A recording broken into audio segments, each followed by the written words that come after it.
Women are all the same. You abduct them and they always want to know, who are you and where am I? He's just sticking his dick in a hole, you know? You can't pin this on him. Hello. Today I would like to focus on some short stories. I didn't used to care for short stories that much, to be honest, but in the past year I've really developed an appreciation for them. I think that they're especially fun when you're discovering new authors because you figure it's such a small time investment that you can kind of dip your toes into all these different authors and get a sense of their writing style and their humor, the types of things that they focus on, to quickly get a sense of whether or not they're someone that you want to read more of. I had said that I wanted to read more anthologies, but I kind of cheated this first time and I just accumulated 10 stories on my own to talk about. A small aside, I have to say, it is very cold today. I have my tea here with my little elephant mug. I don't normally leave the tea bag in, but I did today for aesthetic. This is chocolate hazelnut tea, decaf, because I go to bed soon. Kind of doing my best to try to stay cozy, you know. Are you cozy? I hope so. Should we start with the cannibal or with the lady who likes to run over squirrels?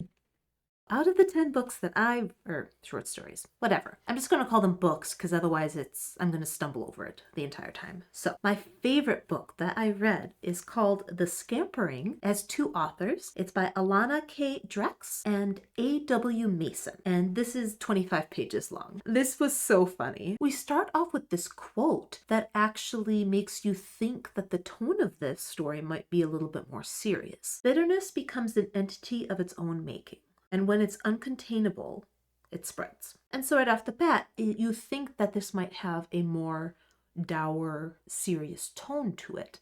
However, this is so silly. So we start off with Melinda. Just go with me on this. Melinda lost her husband a year and a half ago. This is not the part that's funny. She lost her husband a year and a half ago because he was driving the car and he swerved to avoid hitting some squirrels. Since then, she has had a personal vendetta against squirrels. They collectively are her arch nemesis. Is that plural? Can you have more than one arch nemesis, or are they just nemesis then? I don't know. It doesn't matter. But to the point where she will intentionally go out of her way to run over squirrels. We start off and she intentionally runs over a squirrel and then rounds the block so she can go back and look at the results and starts laughing maniacally, filled with joy at her accomplishment that she got him. And then she looks over and there's some school children. There's some school children that are just staring at her who witnessed this entire thing. Imagine watching somebody run over a squirrel and then come back just to laugh at its corpse. And then it turns out that that's not enough. Like this isn't an isolated incident. She goes out of her way to try to take out as many squirrels as possible. Scrape up roadkill and stuff to eat it just to really add insult to injury, I guess. She drives home. She has some roadkill with her in the car. When she gets home, she hasn't gotten out of the car yet, but her neighbor comes up and knocks on the window and is trying to talk to her about something. And she looks at her and she's like, what? Like, and she's holding the roadkill. This poor neighbor. Can you imagine trying to talk to somebody and they're just casually holding a dead squirrel? Am I going to be concerned with spoilers? These are short stories. It's, I guess I will try not to spoil them. I will try. No promises. So I won't tell you how it ends, but I will tell you this much. It is ridiculous. Absolute nonsense, ridiculous. But on top of the absurdity of this story, again, for the size and whatnot, it has a decent amount of gore, especially towards the end. It's weird because it does have these moments where you understand that this woman is mourning her husband, and in her psychotic brain, she is getting vengeance for his death, as if the squirrels had plotted this entire thing out or something. And that was the one thought that I had reading the only thought I had reading this was she normal before this? Was she always a raving maniac? Or is this just she was normal and this put her over the edge? Or she was maybe a little peculiar but not fully fledged insane and this put her over the edge? Was she always like this? Unclear to me. For my sense of humor, I thought this was so funny. This was so silly and absurd, but it still had the gore and stuff. With this being written by two authors though, I'm not sure which one of these people is the funny one, if both of them are funny. I don't know who had what influence. So my hands are tied. I have no choice but to have to check both of them out because this was my favorite. I loved this. I would love to read more nonsense like this. Okay, so now we'll move on to The Cannibal. This is actually an author that I did read once before. I was unsure how I felt about them. So I thought this would be a good way to kind of, check them out again. So this is called Meet the Meat by Sam West, who I read her book called Molly is Missing not that long ago. And this is 31 pages. Now I noticed immediately the basic premise. There's overlap in the two stories that I read from her. This is about a dude who abducted a woman. Her name is Eve. I don't think he has a name. If he did, I didn't care. Now, he abducts her, and that's kind of where we start off. It's a situation where he seems a tad unstable, and he, despite the fact that he has abducted her from her job as a cashier or something, he's upset that she's upset. And he's like, I don't understand why you're not just kind of going along with this. He is portraying himself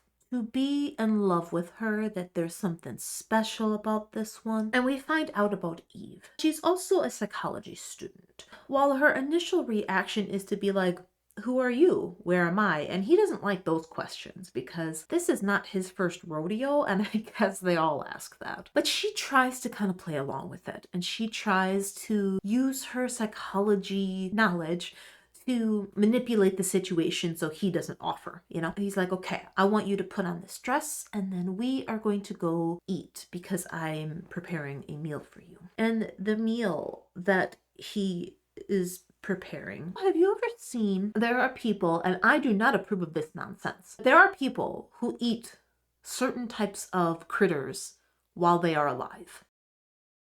But he's like, it would be cool if I did that with a person. So his pattern is that he abducts a lady, and then when she inevitably disappoints him, he's like, okay, well, you're nothing to me now, and she becomes the next meal. And he tries to serve her to the next woman that he abducts while she's alive. It's like a test. Like, oh, is she gonna react the way I want her to react? Is she gonna be appreciative of my efforts? Is she gonna be into it? And then they're not. So then they become the next meal, and it's a cycle that just, I did kind of spoil this one. Look, it's what? It's hard. This is the second thing from Sam West that I have read. I happened to choose two stories that had a pretty heavy overlap. Obviously, the other one had a lot more going on because it wasn't a short story. I feel like I still need to explore this author more before I can really form a hard opinion on whether or not the writing is for me. I do think it's really creepy when people eat critters while they're alive. So I think that it makes sense to kind of use that as part of a premise for a story like this. I think if she had focused more on the live food and that aspect of things, that would have been more effective for me personally. Okay, next up we have the Gory Hole. The Gory Hole by Erica Summers. This is 45 pages long. My dad was one of those people who always told me not to assume, because you know what happens when you assume. Do you know? I don't know. It's a common phrase, but I shouldn't assume that you know what happens when you assume. So when you assume, you make an ass out of you and me. Is that the right way? Ass out of you and me. But yeah, so you shouldn't do that. So I don't want to assume that you know what a glory hole is. How did you get here if you don't? I don't know. But If you don't know, a glory hole is when you go to a location and there is a hole in the wall, and as a gentleman, you just have to stick your pecker in there, and then there will be someone, most likely a professional of sorts, but possibly anyone, on the end, ready to receive said pecker and do the things that you would like them to do in theory. So you've probably, you think about like kind of a seedy location and just men sticking their dicks in holes, and then they have to stick it through a hole to get to another hole. It's just kind of like an extra layer. The allure for some people is in the cheapness of it and the anonymity of it, because you can't see each other's face. Now, if you didn't know what a glory hole was, now you do. And so I'm sure, dear viewer, when you hear the title of this story, The Gory Hole, given that this is an extreme horror short story, you already know, I am confident that you know exactly what happens and how the story ends. To get into the nitty-gritty, Darren is an extremely unlikable, mean man who does have a wife and children that he hates. He hates his life. He hates his wife. He doesn't seem particularly fond of his kids. He just is filled with resentment and unhappiness. He is not faithful to his wife. We do not like Darren. Okay. Now, Darren is on a vacation with said family. One thing leads to another. He gets word. He gets wind. A little birdie tells him about a glory hole that, and where it is, where he can go to do that. And he does. He goes and he leaves his family at the hotel and he's like, yo, peace. It ends exactly how you think it does. It's called the Gory Hole. You know, I know that you know how this ends. I know you know.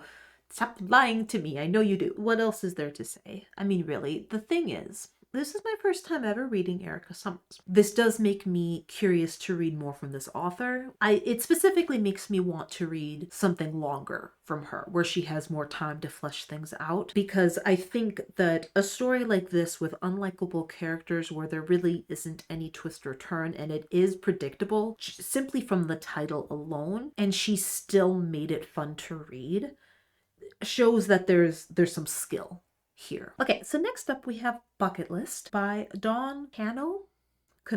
This is 28 pages long. This now, okay, well, you know, this one was pretty vile. I'm gonna be real with you. Okay, so this is about a man named Mike who was married to a woman named Amelia. Now, Amelia is a hussy and she cheated on Mike, which is bad enough. But then, not only did she cheat, she contracted HIV and passed it to Mike. By the time he found out that he had HIV, it was already too late and it had escalated to AIDS. This man, whose wife cheated on him and did this, gave him a death sentence. He is filled with a fury known to few, because that's a pretty rough combo. He is determined to make her suffer.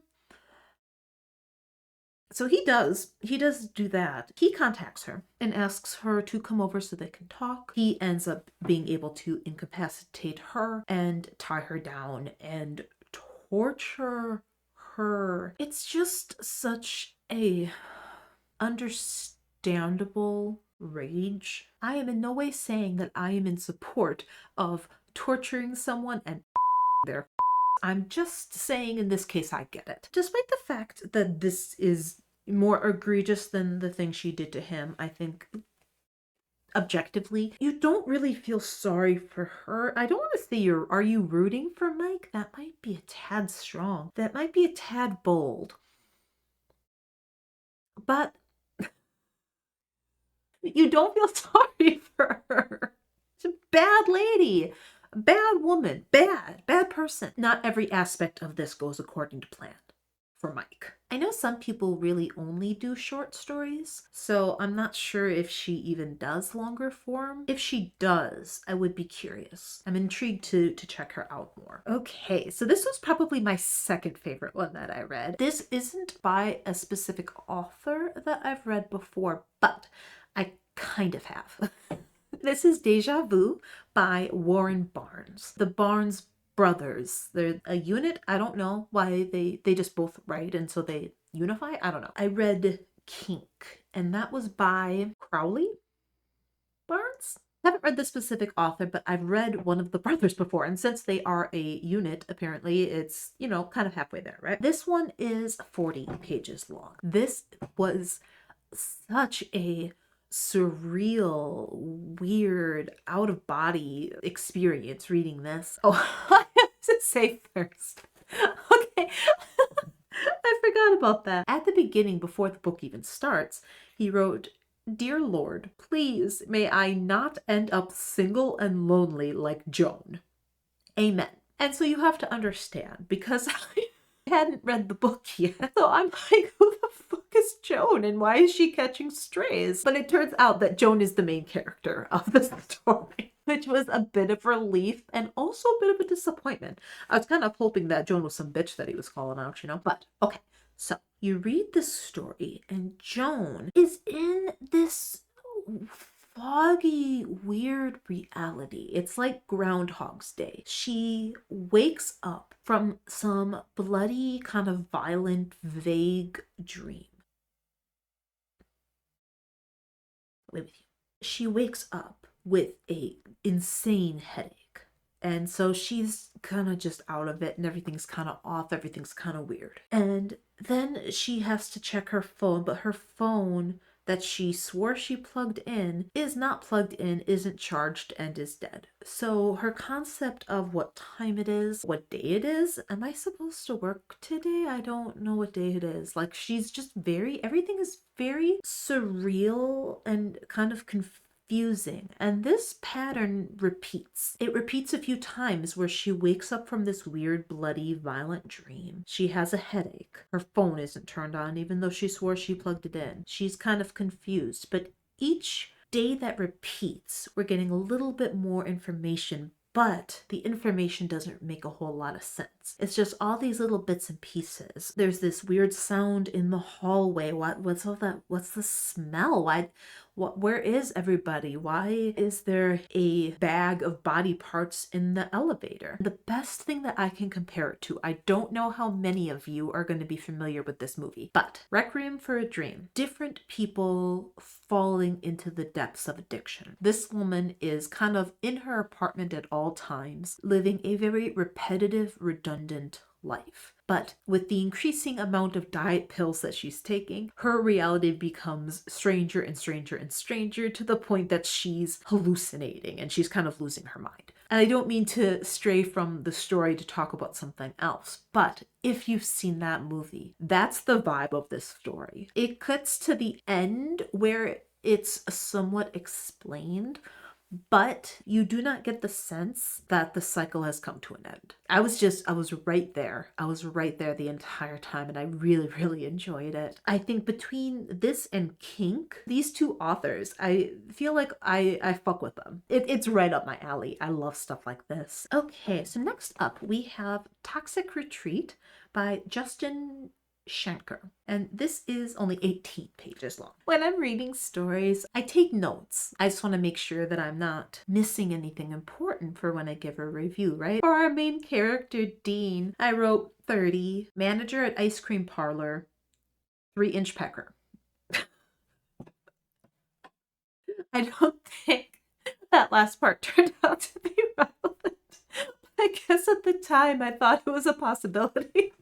If they felt the need to mention it, it could come back. You don't know. But okay, so we have Dean. And Dean is kind of a loser, not because of his pecker though. He's 30 years old. He lives in his dad's basement. He just doesn't have much of a spine. Unfortunately for him, his father, Duke, is not a kind, understanding man. Duke is a mean man who runs a tata bar. One thing leads to another. This woman that his father is sleeping with is like, hey, you guys should go to this retreat because it is specifically designed to help men be better men. They think it's going to be this opportunity for Dean to step into a more masculine role that will impress his father, and his dad will love him more and he'll be a better person and blah, blah, blah. But it turns out that this was a setup.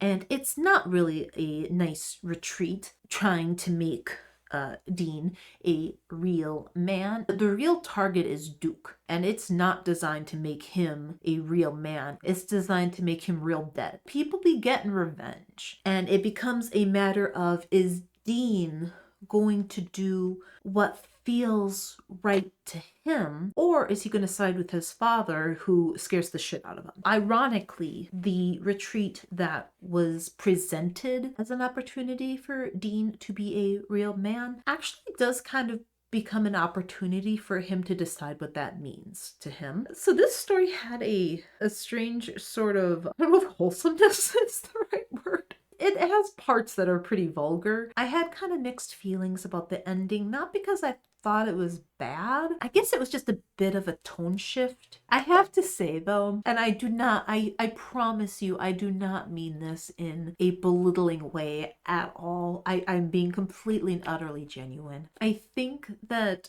reading about this, and I've heard people talk about this before, that it's a fairly common male fantasy to play the hero, to be the one who saves the day, or the one who, has to stay behind to keep the zombies at bay so everyone else can get away or whatever, like that sort of stuff. And the fact that that is a common male fantasy is absolutely precious. Like, that is adorable. That is the cutest thing in the world. That is what you fantasize about. So for the men, if there's any men watching who have fantasized about that, you are a cutie patootie and you should embrace that shit, because that is wholesome AF. Okay, so next up I have Deliverance by Asia Brito Guerrero, and this is 21 pages long. I don't want to say that we have beef, but this is an author who wrote Butterscotch, and Butterscotch is a story that I was enjoying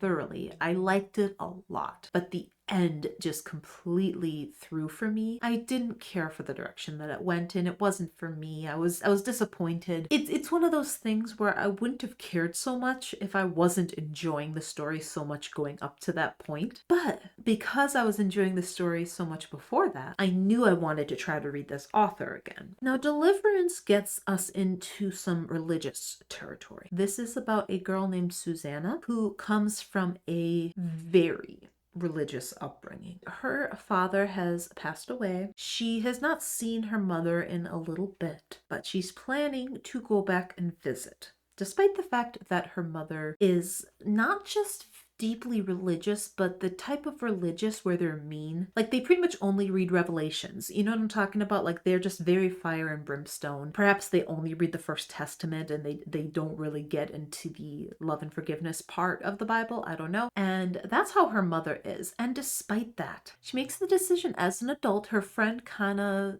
pressures her into it a little bit. Let's get matching tattoos. You'll get yourself a little tattoo. Your mom's never gonna know. Just put it someplace where she can't see. She's never gonna know. I can give you 3 guesses as to what happens when she goes home, but you're not gonna need them. I'm not gonna spoil the specifics of it, but I'm just going to say that the mother does not allow her to keep the tattoo that is inked onto her skin. It's not really about just the tattoo, right? Like, the tattoo is an example. It's about the religious trauma of it, about overly aggressive means of trying to scrub away any sort of sin, anything that would seem relatively harmless but is perceived to be not godly, not up to par with her standards of how a Christian should behave. Obviously, with it being a short story, we just don't have the time to really get into the true depths of a subject like this. We are scratching the surface of religious trauma, being held to these standards. There is a neighbor in the story who, when Susanna first comes home, she sees Susanna before she even walks into the house. This neighbor knows that her mama ain't right, and she's scared for her. And she doesn't know anything about the tattoo or anything like that. It kind of gets into the subject of sticking your head in the sand and allowing mistreatment, allowing abuse. At what point should you mind your business versus when should you step in to defend somebody who can't really defend themselves? You have this woman who is an adult. She's an adult, but because of the trauma from her childhood, she doesn't feel like she can stand up for herself. She doesn't take any real authority over herself, her body, her rights as a human being. It's a very frustrating thing to read about somebody who is completely and utterly helpless within their own mind. There's something terribly sad about it. I do enjoy this author. This was another one that had some weight to it. Next up, we have A Private Show by Harrison Phillips, and this is 28 pages long. So Harrison Phillips, I have read 2 books by him. I really liked his book Triggered. I also read one of his books for my Christmas video, Father Christmas versus the Abominable Snowman, which wasn't a miss for me. I just didn't like it as much, but I'm not ready to give up on Mr. Phillips. And this story really threw me for a loop in a good way. This is about Claire and Steve, and they have a webcam. They basically just get paid to do sexy activities together, right? They're not just 2 professionals. This is a couple. You know, they make decent money, but they're not exactly super wealthy. There is a particular viewer who asks for a private stream and is willing to pay plus, you know, tips during the stream. And so, of course, they agree. The vast majority of this story is extremely smut heavy, which makes sense given the premise. You would expect as much, right? But the thing is that as they continue going throughout the stream, what starts off as, within these circumstances, pretty innocuous, he starts to offer very high amounts of money to do increasingly depraved things. And when she says that she doesn't want to do something, then he raises the price until she says yes. The viewer starts talking to Steve more so than to Claire. It gets to the point where Steve is doing things that Claire is not agreeing to. I'm kind of embarrassed. This story actually kind of struck a nerve with me a bit. You know, she makes a point earlier in the book, in the story, to talk about how she feels that she knows Steve would never hurt her. There's something very unsettling. As a woman in the world, it's like when you marry a man or you're in a serious relationship or you marry a man, it's like, oh, I trust you. Like you're picking a man who's going to see you in very vulnerable ways, in very vulnerable situations. And you're choosing this person because you trust them, because you truly believe that that person would never hurt you and has your best interest at heart. And I think that there's something very unsettling about the idea of putting that kind of trust into somebody and finding out the hard way that you misjudged them. It's one thing like, oh, I trusted you and you cheated on me or something, but then you get into stuff like this. And I just think that type of violation from someone that you felt safe with is very I don't know, it just hits in a different way. It was very strange for me reading this story that is pretty much like 75% smut. But then I actually started, when we got to the heavier parts towards the end, like where we're escalating too, right? Like this entire story, it's a steady escalation. It actually like impacted me. I wasn't expecting, and I don't think it was even the author's intention. I don't know. I just I don't know. Something about that just makes me deeply uncomfy. So, mission accomplished. It is one of those stories, though, that ends in a somewhat open-ended way where there's a conclusion, but there are a lot of unanswered questions as far as what now? Okay, so next up we have The Lantern by J.M. Gokey, and this is 32 pages. So the author said that this was actually inspired by an actual house that she would visit when she was growing up that scared the crap out of her, and that is what inspired the story. So there is this house that this father inherited. It's a bit of a vacation house, just someplace they go to get away occasionally. But as a child, when they are there, she always sees this creepy man with a lantern in her window at night. But every time she tries to get her father, the man is gone. And so, of course, it's easy for them to think that she is just dreaming or hallucinating or just being a kid. You know, there's a monster in the closet, that sort of thing. So nothing really comes of it other than the fact that this girl is terrified every time she's at this house. We jump ahead in time 11 years later. Basically, she ends up having to go back to this house. She is going there just for a couple of days because she's trying to winterize it. So it's all prepared for winter and then she's dipping. So she brings her boyfriend Steve and her friend Katie. Kate? Yeah, just Kate. So this has nothing to do with anything. Another misunderstanding has occurred. And it says when they're driving up to this house, it specifically refers to, oh, I'm going with my boyfriend Steve and my best friend Katie, who's drooling all over the backseat of my car, or something to that effect. As I read that, I thought that Kate must be a dog because she's, you know, she's drooling all over the back seat. I thought, oh, my best friend, my dog, you know? So then when a minute later, main character got offended because she had to take a sharp turn or something, and Kate reacted. She was so offended that after all these years that Kate didn't trust her driving. And at this point, I still think Kate is a dog. So, so you can understand my confusion. But shortly thereafter, not a dog.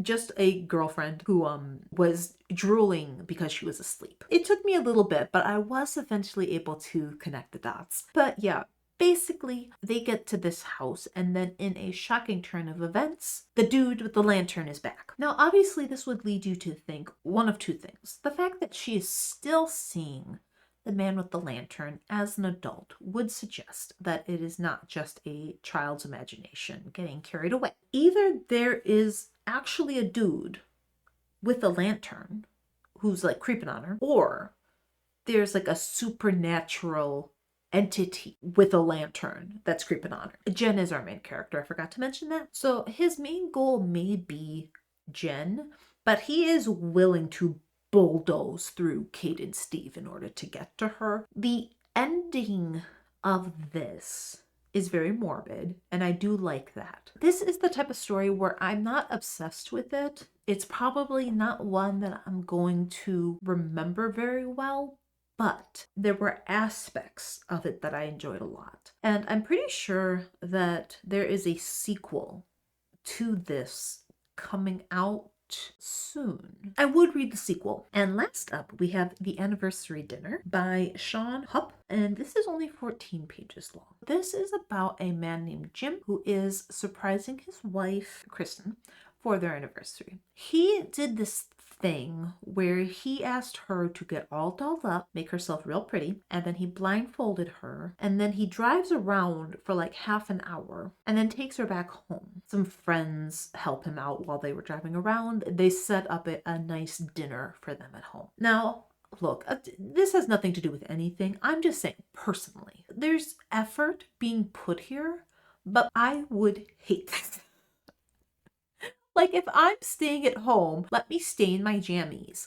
If I'm at home, I want to be comfy. I do not want to spend money on a new dress to be at home, you know? Like, that's just me.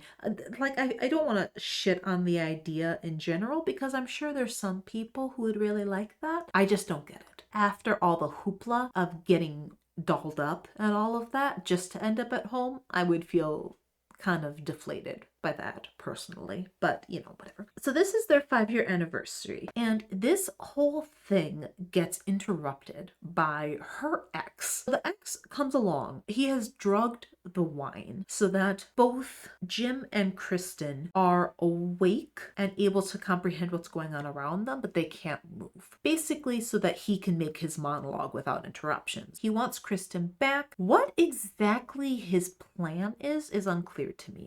It doesn't even necessarily seem like he has one. It's revealed that he has been in a mental institution and has just gotten out. It seems they may have released a tad too soon. It's kind of just this thing of, are they going to be able to defend themselves and each other despite the fact that there's this drug in their system? How long is the drug gonna last? Who's gonna get the upper hand? And so again, this is only 14 pages, so this is very short. It seems like something that this could have been the ending to a bigger book with more buildup. I did appreciate a dark, not twist exactly, but there's just like a little sprinkling, a little extra dusting of darkness right at the end, which I did like. Sometimes I read a short story and I like it a lot and it makes me want to read the author again. But sometimes I'm just feeling a little bit unsatisfied, and that makes me want to read the author again too.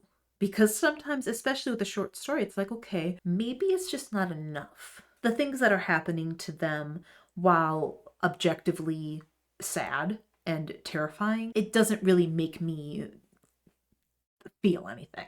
I think I just need a little bit more. So those are all the short stories that I read. Yeah, there wasn't a single story that I straight up disliked. I am especially intrigued to read. I have not read the authors of the Scampering before. The humor in the Scampering was very much up my alley. So I'm curious to check out both of these authors and see if that was the influence of one of them in particular, or if that is just how both of them write. There was really no duds in the group, but I'm definitely the most excited to read those authors again. I'm looking forward to reading more anthologies and just, you know, me probably throwing together some short stories myself this year too. If you're still here, thank you so much for watching. I really do appreciate it. And maybe I'll see you the next time round. Bye! She's been kidnapped. She's being held lovingly? No. She's being held in a not lovingly way.